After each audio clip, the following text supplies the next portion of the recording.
Assalamualaikum warahmatullahi wabarakatuh. Waalaikumsalam warahmatullahi wabarakatuh. Salam ketemu kembali di channel Petani Caping Gunung. Para kadang tani, sedulur tani seluruh tanah air, dan para pecinta tanaman di seluruh tanah air pula. Pada episode kali ini Petani Caping Gunung ingin menyampaikan hal penting di dalam proses pemupukan. Nah, pada episode ini kita akan bicara tentang bagaimana melakukan spray atau penyemprotan daun. Pemupukan yang melalui penyemprotan daun, tetapi dalam penyemprotan ini beberapa netizen masih bingung karena ternyata tanaman ini membutuhkan banyak pupuk, jenisnya macam-macam, ada banyak. Nah, itu kalau kita harus nyemprot satu-satu itu wah melelahkan itu ya. Nah, maka Mbah Punto ini dalam kesempatan ini akan menyampaikan bagaimana menyemprot dengan kombinasi pupuk yang bermacam-macam, sehingga tidak perlu hanya untuk buah saja, untuk daun saja, untuk akar saja, atau itu tidak perlu, tapi bisa dilakukan bersama-sama sehingga petani tidak terlalu lelah, tidak terlalu memakan waktu untuk melakukan pemupukan tanaman. Nah, selamat siang Pak Punto. Siang Pak Jabir. Nah ini Pak Punto. Pak Punto ini kan bikin pupuk bermacam-macam nih Mbak. Ada untuk akar, untuk daun, untuk buah, untuk hama dan sebagainya. Nah ini kan tahunya netizen itu satu-satu Mbak. Semprotkan satu-satu, jadi sehari mungkin 7 macam ya, berarti 7 kali nyemprot Mbak. Ini kan melelahkan Mbak. Ya. Kalau pengalaman Mbak Punto gimana ini biar lebih mudah, efisien dan bisa berjalan dengan baik Mbak? Iya Pak Jabir, kadang tani semua yang masih bingung, yang selalu setia nonton channel kami Petani Caping Gunung, tapi masih bingung bagaimana cara meracik ramuan ini dalam satu tangki, terus bagaimana cara penyeprayannya. Ini akan saya contohkan. Ini ada 7 jenis pupuk ya. 7 jenis? Nah, ini fotosintesis. Wah, ya fotosintesis. Ini PGPR. Ini asam amino. Ini sampah dapur, nanti jadi asam laktat itu yang episode pertama. Ini POC kalium generatif. Ini biourin ya, ini biourin untuk fase vegetatif ya, pembentukan akar dan membuat tanaman tinggi. Nah ini bleng atau boron ya. Nah kita contohkan ya, ini tangki. Oh satu lagi penaik pH, saya menggunakan deterjen dan garam. Nah deterjennya bebas. Kenapa deterjen? Deterjen itu kandungannya namanya surfaktan. Surfaktan itu pH-nya tinggi, antara 12 sampai 13. Oke, langsung kita praktek ya.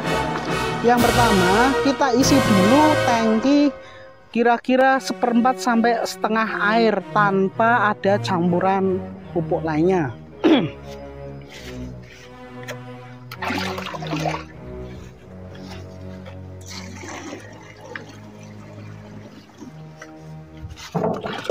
Ya, ini kita isi sedikit demi sedikit, kira-kira setengah ya Mbak ya. Setengah dari tangki ini kita penuhi air murni. Nah, tangki. Nah, kita anggap sudah. Ini sudah setengah tangki. Terus kita masukkan surfaktannya dulu biar pH-nya agak tinggi. Oh gitu ya Mbak. Nah, kira-kira nanti tetap saya ukur. Tapi yang sudah rutin ini kira-kira 1 hingga 2 sendok. Ini kita satu dulu deh. 1 sendok deterjen plus 2 sendok garam. Garam krosok ya. Kita aduk.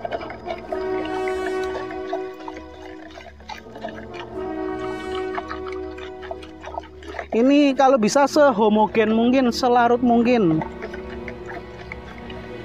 Terutama garamnya Mbak ya.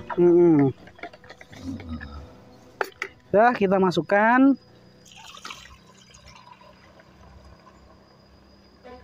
Oke, kita tambah 1 air lagi.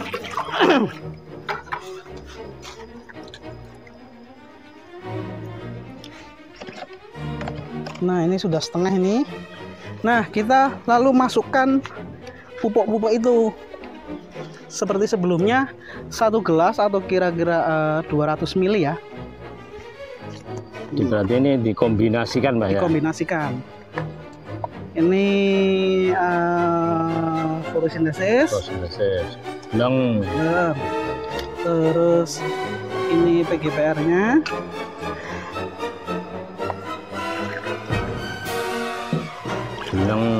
Masuk. Terus ini asam aminonya.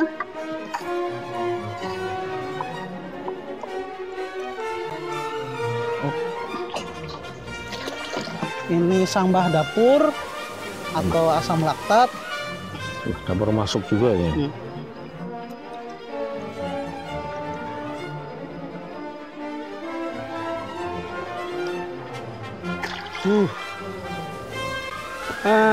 Kalau ini tergantung fase.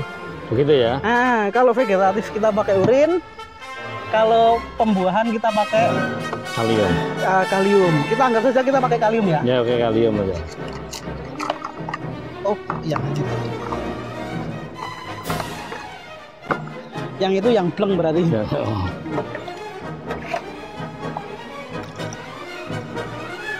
Ini kita masukkan juga. Terus ini bleng.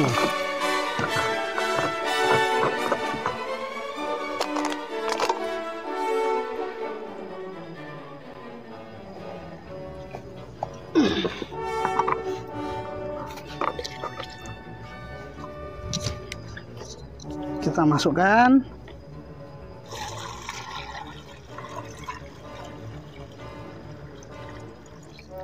Lalu kita isi air lagi. Kira-kira jangan sampai penuh dulu, kita ukur dulu. Barangkali pH-nya terlalu rendah atau terlalu tinggi ya? Gitu kan. pH-nya diukur dulu. Nah, ini hampir penuh. Kita ukur.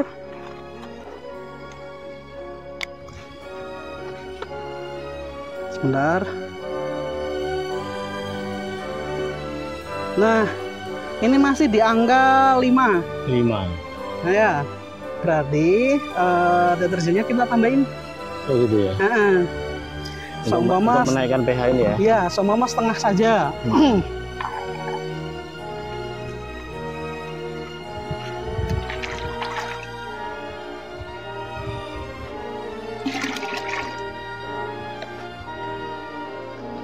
Setengah sendok ya.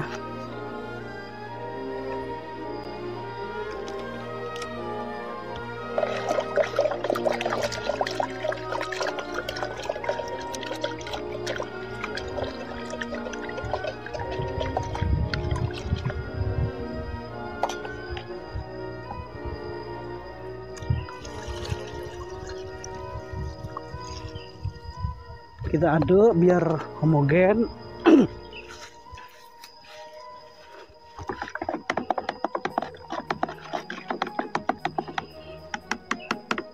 Kita ukur lagi Pak Jabir. Iya, pH-nya. Nah, ini sudah di angka 7. Oh, 7 ya, Pak? Oh iya, 7. Nah, ini 6,9. Nah, kalau musim kemarau kita setel di angka 6.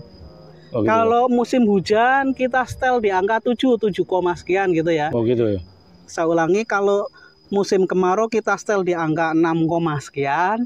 Kalau musim hujan kita setel di angka 7, sekian kayak gitu.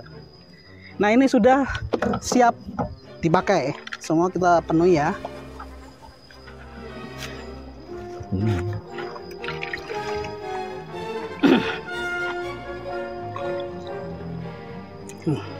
Sudah penuh.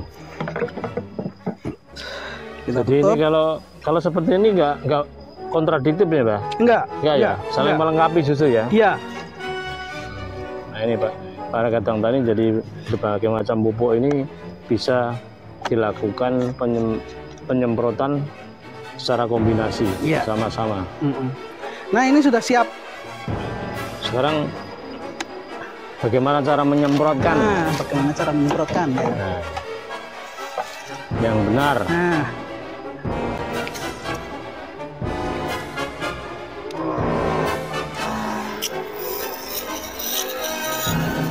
Oke. Ini misal pepaya. Pagi hari kita spray dari atas. Terus bawah daun ke stomata. Terus kalau saya langsung aja ke tanahnya, 2 kali putaran atau 3 kali putaran. Selesai. Hanya seperti itu Pak Jabir. Jadi kalau daun itu dari atas dan dari bawah, terus kemudian tanahnya juga disemprot ya? Ya, kalau tanaman yang istilahnya orang nyampe gitu ya. Kalau yang tidak nyampe kayak apa namanya, nangka, durian, ya asal tepak. Tapi kalau bisa bawah daun kalau bisa. Tapi kalau sudah tinggi kan perlu alat bantu. Alat bantu, betul. Kalau nggak ada alat bantu mungkin cukup bawah ya. Karena seperti kan durian yang sudah besar itu. Besar gitu kan, kalau pakai alat bantu pun kan agak susah. Iya. Nah, begitu Pak Jabir, biar tidak salah paham. Jadi inilah para kadang tani, sebetulnya caranya gampang, sederhana, dan tidak perlu banyak waktu untuk menyemprotkan berbagai macam pupuk yang sudah ada ini. Jadi tergantung daripada kita mau menyampur berapa jenis pupuk, karena ini kaitannya dengan kebutuhan terhadap tanaman ya.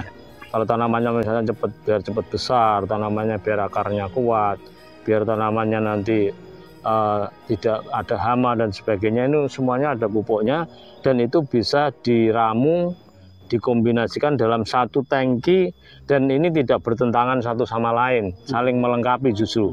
Nah inilah sehingga para kadang tani sangat mudah. Nyemprot satu tangki ini sudah bisa menyemprot banyak hal. Nah, mulai dari yang penyubur sampai kepada yang anti hama, sehingga kaum tani sangat enak, sangat mudah lah ini.